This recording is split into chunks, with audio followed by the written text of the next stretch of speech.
এই মুহূৰ্তত অসমৰ প্ৰত্যেকগৰাকী জনসাধাৰণলৈ দিবলৈ লৈছো ডাঙৰ খবৰ। আজি হৈছে 8 জুন। আজি অসমৰ লাখ লাখ দুখীয়াসকলক কেইখনমান চৰকাৰী আঁচনিলৈ দিবলৈ লৈছো ডাঙৰ খবৰ।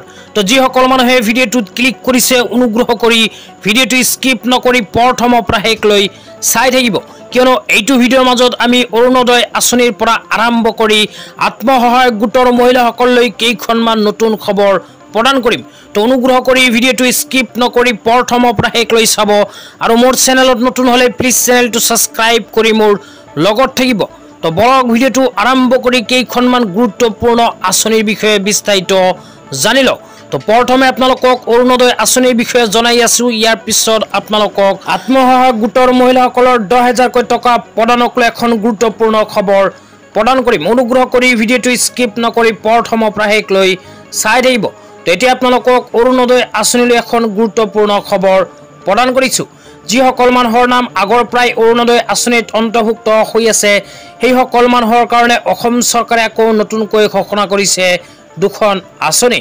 এতিয়াৰ পৰা যিসকল মানুহৰ নাম অৰুণোদয় আঁচনিত অন্তৰ্ভুক্ত হৈ আছে, সেইসকল মানুহক অসম চৰকাৰে অন্তৰ্ভুক্ত কৰিব প্ৰধানমন্ত্ৰী জীৱন জ্যোতি বীমা আঁচনি আৰু প্ৰধানমন্ত্ৰী সুৰক্ষা বীমা আঁচনিত। ইয়াৰ জৰিয়তে আপোনালোকে নিজৰ জীৱনৰ বীমা কভাৰেজ লাভ কৰিব। লগতে যিসকল মানুহে এতিয়ালৈকে অৰুণোদয় আঁচনিত অন্তৰ্ভুক্ত হোৱা নাই, সেইসকল মানুহৰ কাৰণে আকৌ আৰম্ভ কৰিব অৰুণোদয় 2.0 আঁচনি।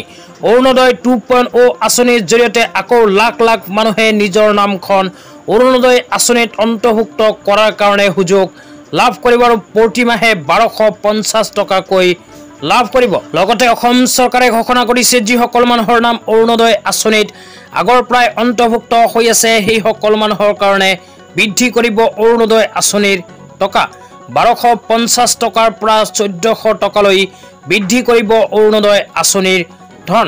তো আপোনালোকৰ নাম যদি অৰুণোদয় আঁচনিত অন্তৰ্ভুক্ত হৈ আছে, তেন্তে কিন্তু অতি শীঘ্ৰেই 1250 টকাৰ পৰা 1400কৈ টকা লাভ কৰা আৰম্ভ কৰিব। ইয়াৰ লগতে অসম চৰকাৰে আৰু ঘোষণা কৰিছে যে অৰুণোদয় আঁচনিৰ ধন বৃদ্ধি হৈ 3000কৈ টকা প্ৰতি মাহে লাভ কৰিব অৰুণোদয় আঁচনিৰ প্ৰতিগৰাকী হিতাধিকাৰী। তো অসম চৰকাৰে অৰুণোদয় 2.0 আঁচনিৰ জৰিয়তে নতুনকৈ কোনবোৰ মানুহক অন্তৰ্ভুক্ত কৰিব আপোনালোকক এতিয়া জনাই দিছোঁ। অনুগ্ৰহ কৰি ভিডিঅ'টো স্কিপ নকৰি প্ৰথমৰ পৰা শেষলৈ চাই থাকিব। ইয়াৰ পিছত আত্মসহায়ক গোটৰ মহিলাসকলৰ কাৰণে এখন গুৰুত্বপূৰ্ণ খবৰ প্ৰদান কৰিম। তো যিসকল মানুহে এতিয়ালৈকে অৰুণোদয় আঁচনিত নিজৰ নাম অন্তৰ্ভুক্ত কৰিব পৰা নাই, সেইসকল মানুহৰ কাৰণে আহি গ'ল সোণালী সুযোগ। এই সুযোগতেই লাভ কৰিব অৰুণোদয় আঁচনি। তো এইবাৰ মহিলাসকলৰ উপৰিও তৃতীয় লিংগ আৰু দিব্যাংগসকলক সামৰি ল'ব অৰুণোদয় 2.0 আঁচনি। পঞ্চায়ত নিৰ্বাচনৰ পূৰ্বেই আৰম্ভ হ'ব আবেদন। তেতিয়া আপোনালোকক আজি দ্বিতীয়টো খুবেই গুৰুত্বপূৰ্ণ খবৰ জনাইছোঁ। অনুগ্ৰহ কৰি ভিডিঅ'টো স্কিপ নকৰি চাই থাকিব। অসম চৰকাৰে নতুনকৈ কেবিনেট বৈঠকত কেইখনমান গুৰুত্বপূৰ্ণ সিদ্ধান্ত গ্ৰহণ কৰিছে। তো অসম চৰকাৰে নতুনকৈ কেবিনেট বৈঠকত কি কি সিদ্ধান্ত গ্ৰহণ কৰিছে এতিয়া আপোনালোকক বিতংভাৱে জনাইছোঁ। অনুগ্ৰহ কৰি ভিডিঅ'টো স্কিপ নকৰি চাই থাকিব। তো কেবিনেট বৈঠকত গ্ৰহণ কৰা সিদ্ধান্ত কেইখনৰ ভিতৰত প্ৰথমেই কোৱা হৈছে মহান সমাজ সেৱিকা প্ৰয়াত বীৰবালা ৰাভাৰ প্ৰতি ৰাজ্য চৰকাৰৰ বিনম্ৰ শ্ৰদ্ধাঞ্জলি হিচাপে প্ৰতি বছৰ তেখেতৰ প্ৰয়াণ দিৱস কুসংস্কাৰ বিৰোধী দিৱস হিচাপে উদযাপন কৰিব বুলি কেবিনেট বৈঠকত এখন গুৰুত্বপূৰ্ণ সিদ্ধান্ত গ্ৰহণ কৰিছে। তাৰ পিছত দ্বিতীয় নম্বৰত কোৱা হৈছে অসমৰ জনসাধাৰণৰ খাদ্য সুৰক্ষা নিশ্চিত কৰাৰ বাবে চৰকাৰৰ প্ৰচেষ্টা অব্যাহত কৰি অতিৰিক্ত 15 লাখ নতুন হিতাধিকাৰীক ৰেচন কাৰ্ড প্ৰদানৰ সিদ্ধান্ত। তো যিসকল মানুহে এতিয়ালৈকে ৰেচন কাৰ্ড পোৱা নাই, সেইসকল মানুহৰ কাৰণে অসম চৰকাৰে কেবিনেট বৈঠকত এখন গুৰুত্বপূৰ্ণ সিদ্ধান্ত গ্ৰহণ কৰিছে।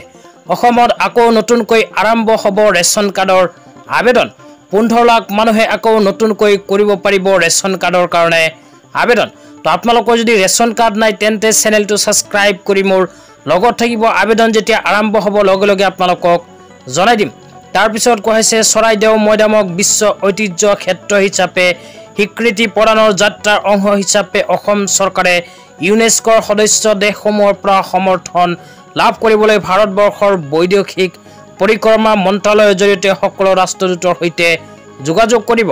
তাৰ পিছত কোৱা হৈছে ৱাৰ্ড গাঁও পঞ্চায়ত, আঞ্চলিক পঞ্চায়ত, জিলা পৰিষদ সীমা নিৰ্ধাৰককে ধৰি ৰাজ্যৰ সকলো উন্নয়ন খণ্ডৰ বাবে এক সীমা নিৰ্ধাৰণ কৰা হ'ব। এই সীমা নিৰ্ধাৰণ আগষ্ট 2024 ভিতৰত সম্পূৰ্ণ কৰা হ'ব। তাৰ পিছত এই বছৰ নৱেম্বৰৰ শেষত পঞ্চায়ত নিৰ্বাচন অনুষ্ঠিত হ'ব। তো পঞ্চায়ত নিৰ্বাচন কেতিয়া অনুষ্ঠিত হ'ব এই বিষয়টো কিন্তু কেবিনেট বৈঠকত এখন গুৰুত্বপূৰ্ণ সিদ্ধান্ত গ্ৰহণ কৰিছে অসম চৰকাৰে। অহা নৱেম্বৰ মাহৰ শেষত অনুষ্ঠিত হ'ব পঞ্চায়ত নিৰ্বাচন। ইয়াতে কিন্তু স্পষ্টকৈ সেয়া ঘোষণা কৰিছে। তাৰ পিছত লিখা আছে নিৰ্বাচনী প্ৰতিশ্ৰুতি পূৰণৰ লক্ষ্যৰে অৰুণোদয় আঁচনিৰ অধীনত যোগ্য হিতাধিকাৰী সংক্ষিপ্ত তদাৰক কৰিবলৈ কেবিনেটত উপসমিতি গঠন কৰা হৈছে। সমিতিয়ে এমাহৰ ভিতৰত ইয়াৰ প্ৰতিবেদন দাখিল কৰিব। তো কেবিনেট বৈঠকত কিন্তু অৰুণোদয় আঁচনিলৈ এখন নতুন সিদ্ধান্ত গ্ৰহণ কৰিছে। অতি শীঘ্ৰে অৰুণোদয় 2.0 আঁচনিৰ আবেদন আৰম্ভ হ'ব। তাৰ পিছত লিখা আছে আত্মনিৰ্ভৰ অসম অভিযানৰ অধীনত এই বছৰৰ ছেপ্টেম্বৰ মাহত 30,000কৈ 1 লাখ যুৱকক প্ৰদান কৰিব অসম চৰকাৰে। তো যিসকল যুৱক যুৱতীয়ে আত্মনিৰ্ভৰ অসম অভিযানত আবেদন কৰিছিল, অহা ছেপ্টেম্বৰ মাহত আত্মনিৰ্ভৰ অসম অভিযানত টকা প্ৰদান কৰিব বুলি কেবিনেট বৈঠকত ইতিমধ্যে অসম চৰকাৰে এখন গুৰুত্বপূৰ্ণ সিদ্ধান্ত গ্ৰহণ কৰিছে। তো এতিয়া আপোনালোকক আত্মসহায়ক গোটৰ মহিলাসকলৰ 10,000কৈ টকা প্ৰদানক লৈ এখন গুৰুত্বপূৰ্ণ খবৰ জনাইছোঁ। অনুগ্ৰহ কৰি ভিডিঅ'টো স্কিপ নকৰি চাই থাকিব। তো যিসকল আত্মসহায়ক গোটৰ মহিলাসকলে 10,000কৈ টকা পোৱাৰ বাবে মুখ্যমন্ত্ৰী মহিলা উদ্যমিতা অভিযান আঁচনিৰ ফৰ্ম ফিল আপ কৰি ইতিমধ্যে জমা দিছে, সেইসকল আত্মসহায়ক গোটৰ মহিলাসকলৰ লিষ্ট ইতিমধ্যে আমাৰ হাতত আহি পৰিছে। অসমৰ কোন কেইখন জিলাত কিমানজন আত্মসহায়ক গোটৰ মহিলাসকলে 10,000কৈ টকা লাভ কৰিব এতিয়া বিস্তাৰিত আপোনালোকক জনাইছোঁ। অনুগ্ৰহ কৰি ভিডিঅ'টো স্কিপ নকৰি চাই থাকিব। তো অসমৰ কোনখন জিলাত কিমানজনী আত্মসহায়ক গোটৰ মহিলাসকলে 10,000কৈ টকা পাব এই বিষয়ত এতিয়া আপোনালোকক বিস্তাৰিত জনাইছোঁ। প্ৰথমে কোৱা হৈছে তিনিচুকীয়াত 1,18,000, ডিব্ৰুগড়ত 1,40,000, যোৰহাটত 1,20,000, চৰাইদেউত 66,000, শিৱসাগৰত 89,000, মাজুলীত 33,000, লখিমপুৰত 1,63,000, ধেমাজিত কোৱা হৈছে 1,11,000, কাছাৰত কোৱা হৈছে 1,45,000। তাৰপিছত আহিল হাইলাকান্দি 64,000, কৰিমগঞ্জত 96,000 আৰু শোণিতপুৰত 1,54,000। দৰংগত হ'ল 1,42,000, নগাঁৱত হ'ল 2,46,000 আৰু কাৰ্বি আংলঙত 86,000।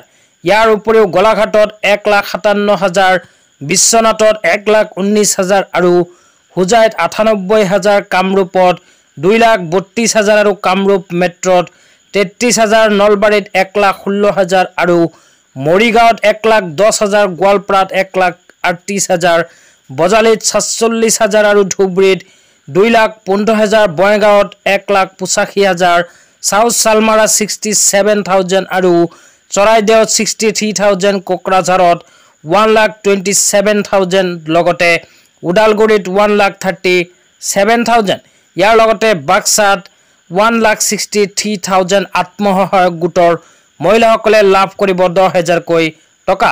তো অসমৰ 39,42,663গৰাকী আত্মসহায়ক গোটৰ মহিলাসকলক চলিত মাহৰ ভিতৰতে প্ৰদান কৰিব পাৰে 10,000কৈ টকা।